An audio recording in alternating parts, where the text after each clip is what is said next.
Hello, everybody. Welcome to the Buckeye Weekly Podcast. I am Tony Gerdeman, here, as always, with Tom Orr. Tom, how's it going? Tony, I'm sitting in a hotel room in Bloomington, Indiana. It's pouring outside. It looks like it's going to be raining our whole drive home. I'm outstanding. Yeah. How are you? I'm looking forward to the drive. Texted my wife this morning. She said, yeah, it's raining here. And I'm like, oh, funnily enough, it's raining here as well. So I'm just assuming we're just going to go with the rain all the way to Ohio. Yeah, I wonder what's happening between here and there. Who's to say? It could be anything. So, yeah, and again, I don't know if it rained during the game last night, but I don't believe... The radar said it didn't, so I have some questions about modern weather technology at this point. Yeah, so welcome to our weekend recap show of all of the amazing stuff that happened yesterday in college football, and not just the Penn State-Illinois game, which had enough amazing for an entire, I don't know, month. I was going to say we could probably squeeze at least a week of episodes out of that game. But that was not the only game. But it was one of those, it was a weekend where there were no matchups between ranked teams.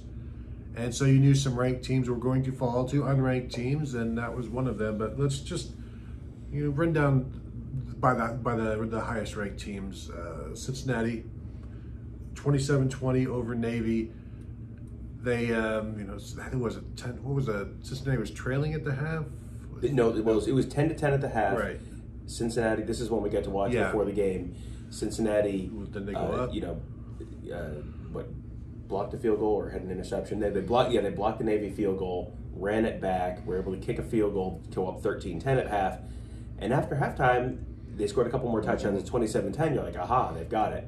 And then Navy comes back, gets it to within 27-20, recovers an onside kick, and then just couldn't finish it in the last minute. But you are now against a 1-5 team. They had the ball in the final minute with a chance to tie or win. If you are Cincinnati and you have the margin for error that you do, which is a very small one, you can't do that. That's because the college football playoff committee is going to be weighing you against teams like Ohio State, who did what they did to Indiana last night.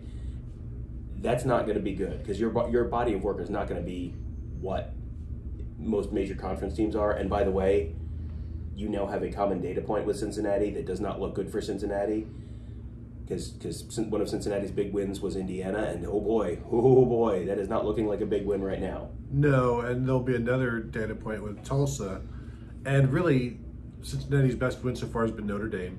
Their only other ranked wins will be Tulsa, but they'll probably have to beat Tulsa twice, and then Tulsa will no longer be ranked. Right. So it's just going to be Notre Dame. And then, of course, those same data points with Ohio State. It's not going to go well for Cincinnati, I don't think. Let's talk about the game that we watched at the Texas Roadhouse, a good bit of. The Oklahoma Sooners win, the 35-23 win over Kansas, where I don't want to say Oklahoma got the benefit of some calls from Big 12 officials, Tom, so I'll let you say it. Well, I'm not saying that the Big 12, in a last pathetic attempt to win over Oklahoma's favor and say, please don't leave me, I will be all alone, you can't go, all the plants will die. I'm not saying that they were trying to curry favor with Oklahoma with some of those calls. But if they were trying to curry favor with some of those calls in order to say you can't go, all the plants will die, that's a lot like what it would have looked like. You sound like a conspiracy theorist, whereas I believe the Big 12 has told the officials, get Oklahoma to the playoffs because they are going to be punished. And this is the best way to punish Oklahoma, is to get them into the playoffs. Yeah, well, and that was on Saturday as we were watching that game. It was like Oklahoma just keeps farting out these wet farts of wins against bad teams, and it's like, you remember the gif from the clip from Back to the Future where Marty is sitting there with back in 1955, and he goes, "Oh, hey, I've seen this one," and everyone's mystified like, it's brand new. What do you mean? It's like, no. Trust me. I've seen this one.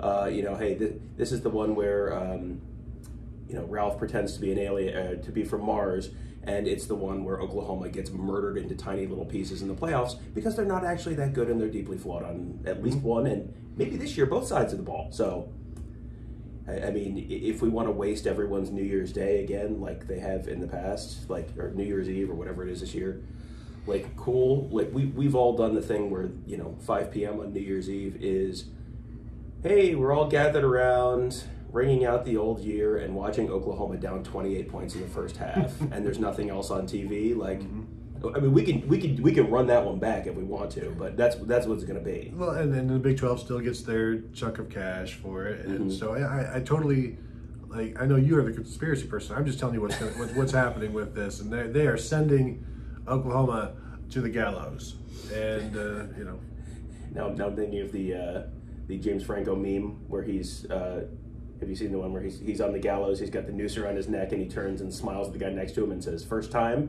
And the answer for Oklahoma is, no, it's not.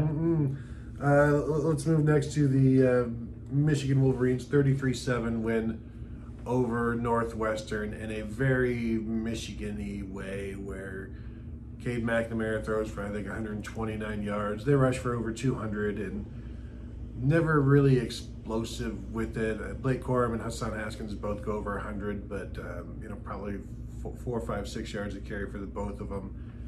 And it's kind of a suffocating thing. Northwestern's offense really isn't, it's offensive, but there's no there. And so this was going to be ugly, and this was going to be an easy win for Michigan. And yet, even being easy, they cannot throw the ball with any effectiveness or any explosion. I think McNamara is probably around like 5 yards per attempt, maybe 5.8, 4.8. I was looking at the box score earlier this morning, and you see them struggle to have anything downfield, have anything explosive. And this is a game where they could have been working on that. And again, we haven't seen it. Maybe they were trying to throw downfield and they threw some incompletions, but in a game like this where you are up and you are comfortable, you need to try to get more out of your passing game. Maybe they just can't. And I think J.J. McCarthy is the answer, but he's their running quarterback at this point this season. Well, I think we were having a conversation, I think it was during the Buckeye Weekly show last night. We spent a lot of time talking about college football yesterday. And some of it was on camera in front of you good folks. You go through the quarterbacks left in Ohio State's schedule. Like, I think there's an argument that J.J. McCarthy is the most dangerous quarterback they could face. Now, we don't really know what he is yet. He's a true freshman. You're going to make a mistake there at some point just because you're a true freshman and that's what true freshmen do. But, yeah, I'm not, like, I feel like if there was something there with Cade McNamara, we would have seen it by now. And, if there was something with Cade McNamara there, they would have tried it because they know they're going to have to do this. They can't just grind it out at 5 yards a carry against Ohio State and maybe not against Michigan State next week. You're going to have to make some plays in the passing game. It feels like the fact that they haven't really made that many plays in the passing game is indicative of maybe they just can't. And on the other side of the ball, this was another game where you look at the advanced stats and it's like Northwestern's offensive expected points average, they were minus 15 expected points average on offense. It's like, wow, that must have been a stifling Michigan performance. What's the question for the Michigan defense right now? It's the back seven, especially the corner positions. They just keep playing teams that can't challenge them. It's like this is like a boxing promoter drawing up he knows his fighter isn't great and he knows his fighter has a weakness. So you draw up a schedule where, like, well, this guy's terrible against lefties. Well, we're just not going to schedule any lefties. It'll be okay. So we're just not going to schedule any teams that have good passing. And they've gotten a long way with that.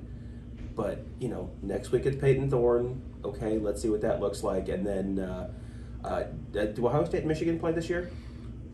Well, they were supposed to last year, so they're supposed to this year.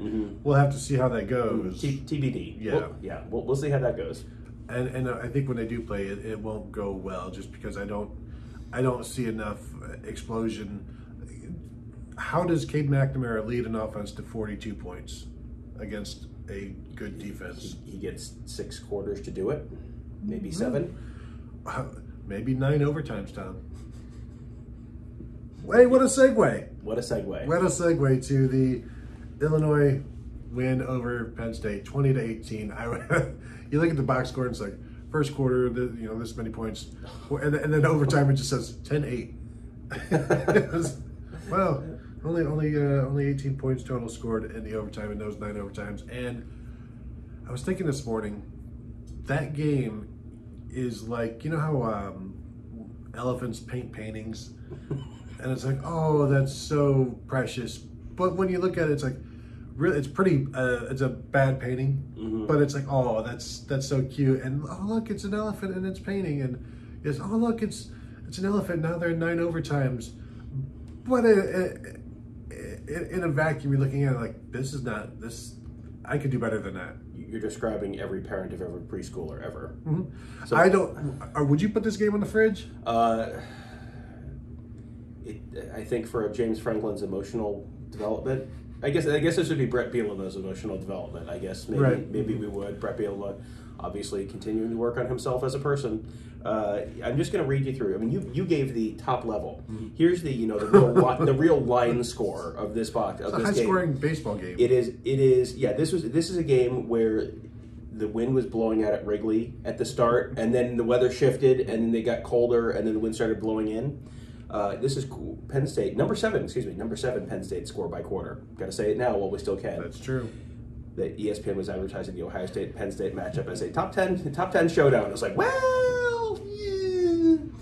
Here's Penn State's score by quarter with after the first 4 quarters. Obviously, it's overtime 1, overtime 2, and so on. 7, 3, 0, 0, 3, 3, 0, 0, 0, 0, 0, 2, 0. So if you're scoring at home, that is overtimes 3 through 9. They scored exactly 1 time. Reminder: they did not have to score from the 25. They were given the ball on the 3-yard line, and they went 1 for 7.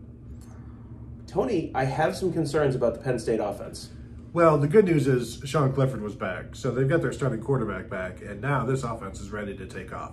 Now, when I say take off, I mean, they're going to fly to Columbus next week. Well, like Thelma and Louise took off.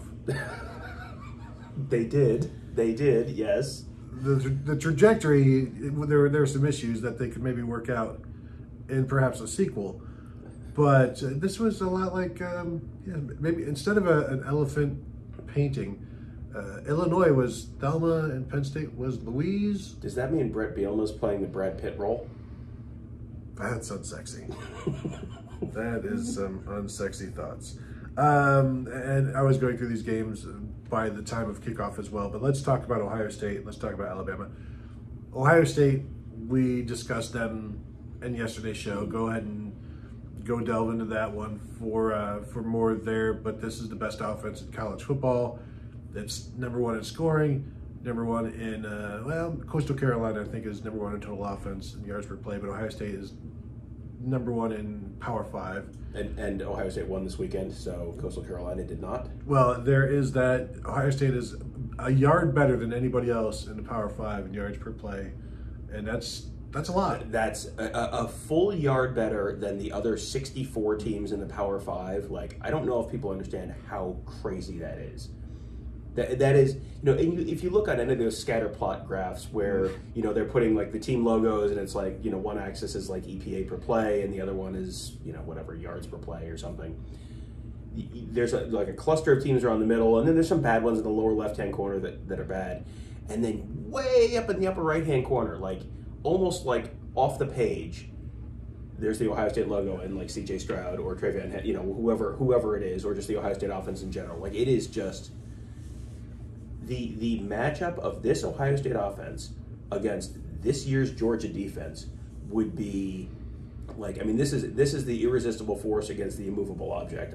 I really hope we get to see that. It would be what I wanted to see when I wanted to see 2019 Ohio State defense against 2019 LSU offense, where you just have these. They fit so well, and that it is exactly how you described it, and you're like, I do not have any idea how this is going to go out, but I really want to find out, and that's one of those.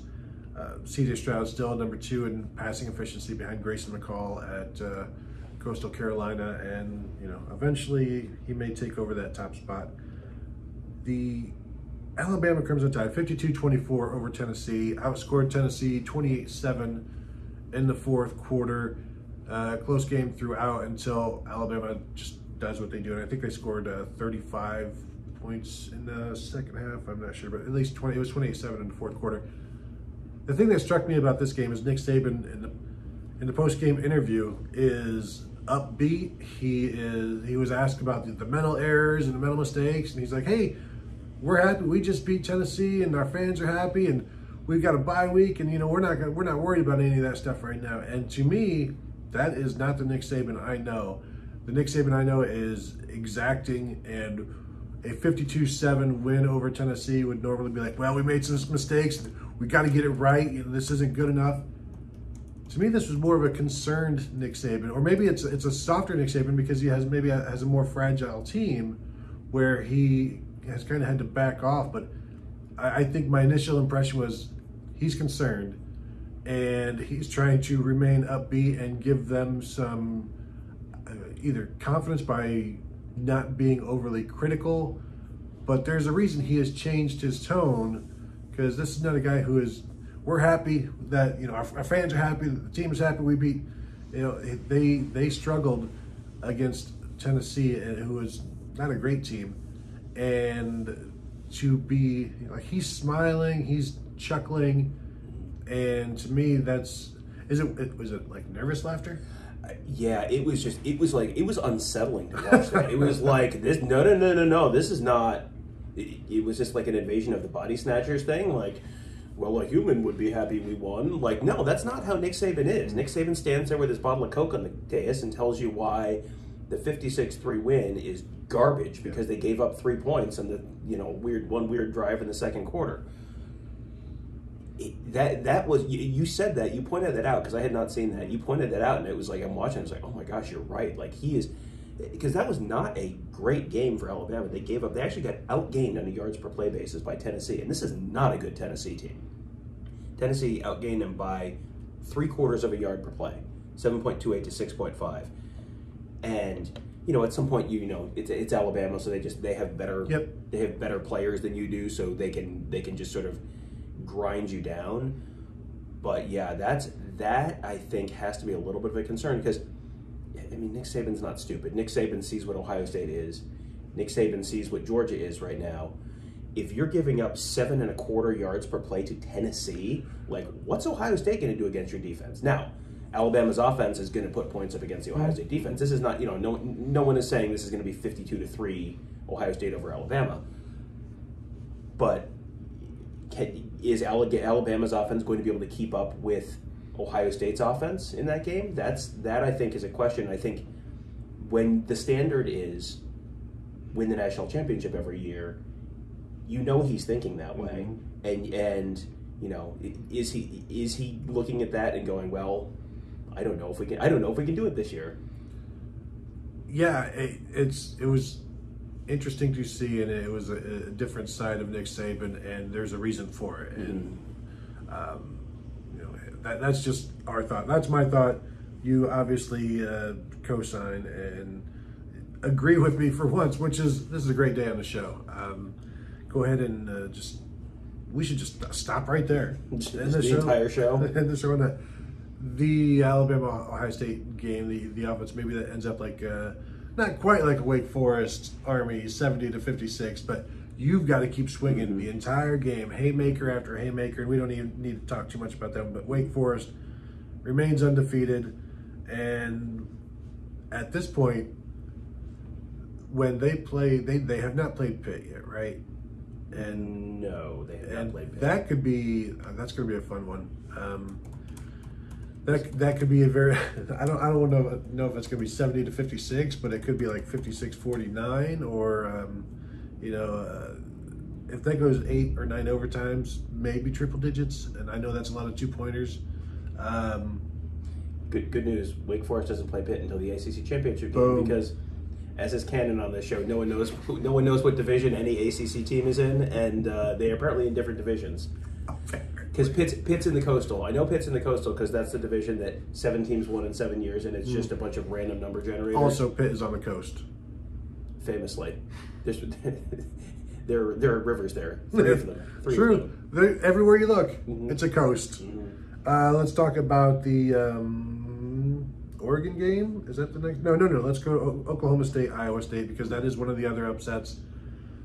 Not an upset. It wasn't an upset. Iowa State was favored by 7 in that one. But 24-21 win for Iowa State, knocking Oklahoma State out of the undefeateds, which now means if Oklahoma State wins Bedlam, then Oklahoma's out of the picture, at least as Ohio State is concerned. I don't think anybody would take a one-loss Oklahoma team over a one-loss Ohio State team the way they're playing right now. That one came down to a 4th and 2 from the Iowa State 41. Oklahoma State threw a 1-yard pass, just short. Maybe on 4th down. This is just me just saying this. Give you on the sticks. I mean, I don't know. I don't want to tell Mike Gundy how to do his job, but yeah. I mean, if you look at the measurement there on that game, it was like they were like 6 inches short, and but that's how Oklahoma State's been living this year. They've had a bunch of 21-20, 28-23 kind of games against bad teams. I think they had a 1-score game against an FCS team at the beginning of the year. Like, they have been living on borrowed time all season, and then time. When you're playing like that, when you're living like that, at some point, unless you were the 2002 Ohio State Buckeyes, at some point that's going to catch up with you. We saw Florida State try and do that a few years ago in 2014, where it was like every week it was close, and it was like, oh wow, this team finds a way to, oh no, they just lost by 39 points to Oregon in the Rose Bowl. Eventually that does catch up with you, and it caught up with Oklahoma State. It has not yet caught up with Oregon, who... well, I mean, they lost once, so it did. Well, but yes. But yes, you are correct. Let's do that over. It hasn't caught up with Oregon the twice that you would need to eliminate the they have a head-to-head win over Ohio State. You don't need to speak for me, Tom. I'm good at speaking for myself at times. Oh, hey, we're done agreeing. How about that? So 34-31 over UCLA. UCLA led in that one 14-0. Then Oregon scored 34 of the next 37 points and led 34-17 before UCLA closed out by scoring the final 14 points, losing 34-31. And this is why you can't ask for nice things from Pac-12 teams, because they're not capable of promising anything. Like, no, yes, we'll remember. Like, well, let's write it down. Can I give you a list? No. Like when you go to the restaurants and the server doesn't write anything down, they just, no, I got it. Are you sure? Because I've asked for light mayo and extra ketchup, as is canon. And if you don't write it down and it turns out like it's extra mayo and light ketchup, I'm sending it back. If somebody came to you with light ketchup, you get out your dueling glove and slap them across the face. I just get my ketchup out of my man bag and then just extra it up there. But yeah, go ahead. Oregon's interesting because it's just, I'm just going to run through their schedule. I know this is the most exciting way to do this. It's 1 touchdown win over Fresno State, 1 touchdown win over Ohio State. There's a good one. They beat FCS Stony Brook. They beat Arizona in a game that, I mean, Arizona might be the worst team in the entire Power 5, and they beat them. They were up by like 6 points in the second half of that game.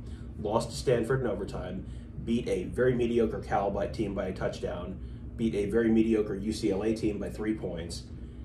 But here's what's left on their schedule: Colorado, who's terrible this year; at Washington, who's terrible this year; Washington State, who's terrible this year; at Utah, who is, Utah is normally like the most consistent team. This is a year when like Utah and Wisconsin are the two teams to me. They're very similar, where they're not like flashy, but they just have the things they do well, and they do very consistently at the same level, and you get the same team year after year after year, and both of them are not that this year. And then they finish with Oregon State, which Oregon State had a nice win last night. I think they're 4-2 on the year. Yeah, I mean, so Oregon State's maybe your best win there, and then you're going to play the Pac-12 championship, and you're going to play maybe UCLA again, maybe Utah again. Like, the resume there is one line.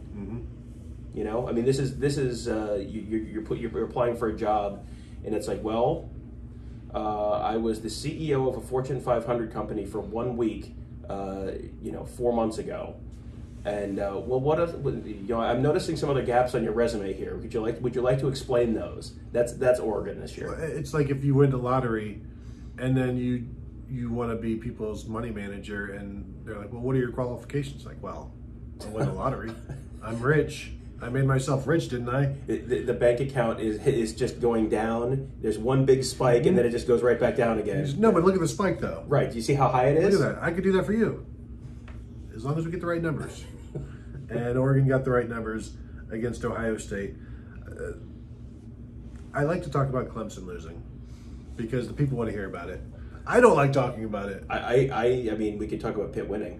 Let's talk about Pitt. And if someone else, if there's another team involved there, we can do that. There was, when we're covering games, a lot of times we don't get to watch these games, the other games that are going on at the time. So I had not seen any of this game. I've, since caught up on it. But last night, as we were recording our live show, there's a TV over there we had just kind of the college football highlight show on, and there was a shovel pass that DJ Uiagalelei threw. He threw a shovel pass directly to a Pitt defensive lineman, and I almost I was like, don't do the yell laugh thing because it's gonna be real annoying on the audio.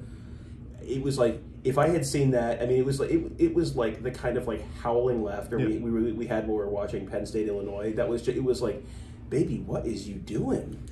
Yeah, DJ finished 12 of 25 passing, 128 yards, 2 interceptions, got benched, and we'll see what happens there. But the inability of this Clemson offense is something that I did not expect. But you saw it early on in the season. You're like, well, how do you can't go from this bad to good because there are serious issues, and they are not going to be good on offense this year. It's not something where you just build incrementally, and now by the end of the season, because there's no increments. Now, they did, they rushed for 164 yards, and they averaged 5.5 yards per carry. That's really good for them. It's not very good, though. Well, and they are a little bit like Penn State to me, where, they have better skill talent than Penn State does, I think, but your offense lives and dies with your offensive line. You can have great skill talent, and if you've got a dog crap offensive line, you're going to have a dog crap offense.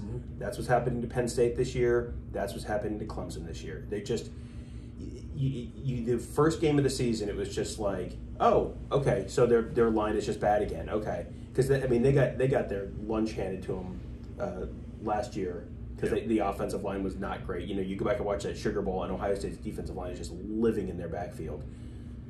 That is one of those things that's like, you can scheme around a bunch of different stuff. You can't scheme around a crappy offensive line, and they have a crappy offensive line yet again this year. Yeah, a couple of other notes. RIP to Purdue's stay in the rankings, losing 30-13 at home to Wisconsin. I guess now we see why Wisconsin was favored. Initially started out minus, and they were favored by 5, and then I think it got bet down to maybe 3.5, and Vegas knows, as Mark Giffler and Bill Green. It's and Purdue is a very one of those teams you can't have faith in them either. If you start thinking I'm liking this Purdue team, somebody has slipped you a Mickey, and the same could go for anybody in the Big 12 West and the Big 10 West actually, and really there is just so many flaws. And yeah, Purdue losing to Wisconsin, Purdue could lose to Northwestern, Purdue could beat Penn State. It's a bizarre season this year, and this is just, I don't even know if this is an exhibit of it, because this is just standard with what this is. To me, Purdue being ranked was more of an exhibit of this being a weird season and Purdue losing as a ranked team. Here's our next 3 games: at Nebraska, home for Michigan State, at Ohio State. 0-3? I think 1 and 2 is the best case scenario there, and I think one of those is going to not be competitive. Last week against Iowa, it was the David Bell show, and it's like, that's great, but once you play a team that has a good corner or two, and a decent defensive backfield, okay, then that doesn't always continue to work. No, Notre Dame 31-16 over USC. Nobody cares. And I don't know if that's a Jack Cohn thing, where as long as Jack Cohn is a quarterback somewhere, nobody cares. Well, it's just Notre Dame to me is like, or Oklahoma, like they just you follow them until they lose their first game, and you know you will be safe from having to watch them waste your college football semifinal Saturday, and then you move on with your year, and it's just like, great, have fun playing, and you and USC go have fun, and do it on a channel where I'm not actually accidentally going to flip past it. It's like when the parents get tired of the kids, like, just go outside, just go outside, and that's what that rivalry has become. San Diego State remains undefeated. Brady Hoke, the great Brady Hoke, wearing a headset. I've seen pictures at San Diego State. They win 20-14 at Air Force. They are in the rankings. Ole Miss 31-17 over LSU. I think LSU scored 10 in the fourth quarter to make that one a little interesting. And I saw a picture when it was like 31-7 of Ed Orgeron just on the sideline, like smiling, having a good time. Like, I love college football. This is just I love the atmosphere. And it's like, dude, you realize that you have, I don't want to say ruined the program, but it's not in a good place. And of course, he has been, even when he was talking about doing his press conference about, agreeing to leave or whatever, he's still talking about all of the money he has. And it's just like, he's not a good look at all, but that's LSU. They should have never hired him, but they got a national championship out of it. He is, he reminds me a little bit of the only good parody account in Twitter history, the fake Dan Beebe account from like 10 years ago, which was the then Big 12 commissioner who, while the Big 12 was falling apart, he got fired, but walked away with a check, and he would just tweet #buyoutlife. And that's Ed Orgeron. Ed Orgeron is living the buyout life. It's like, what's better than having to work a stressful job but getting paid a lot of money for it? Not having to work a stressful job and getting paid a lot of money for it. Sure. I mean, you want me to tell you why I think he might be having, like, if you want to pay me $12 million not to work anymore, like, cool. Like, I'm fine. Trying to get the smile off my face. Exactly. So, anything else this week, Tom? SMU won again. That was a Thursday game. Coastal Carolina, as you kind of briefly mentioned, lost on Wednesday, so they are out of the national title picture that they were never in. Anything else before we go? No, I think we're good. I mean, next weekend's going to be next weekend starts what I think is going to be a very interesting round robin in the Big Ten East with Michigan State playing. I think we would have lumped Penn State into that conversation before the unpleasantness on Saturday. They're very much a lump. The Big Ten East race starts getting a lot more interesting next week, and that Michigan State game. I mean, we'll talk about more tomorrow on the Michigan Monday show. But man, I am really interested to see that game. Yeah, I am as well. So that will do it for this weekend recap. I want to thank you all for tuning in. As always, we will, as you said, have our Michigan Monday podcast tomorrow. Talk about the Wolverines. Talk about the Spartans. Talk about I don't know how much we're going to talk about Northwestern. But, thank you guys. As little as possible. As little as possible. So that will be exciting for all of us. So thank you guys. We will talk to you later. And again, check us out at youtube.com/Buckeye Scoop. Hit the subscription button. You'll get notified when we drop that show. So thank you guys. We'll talk to you later.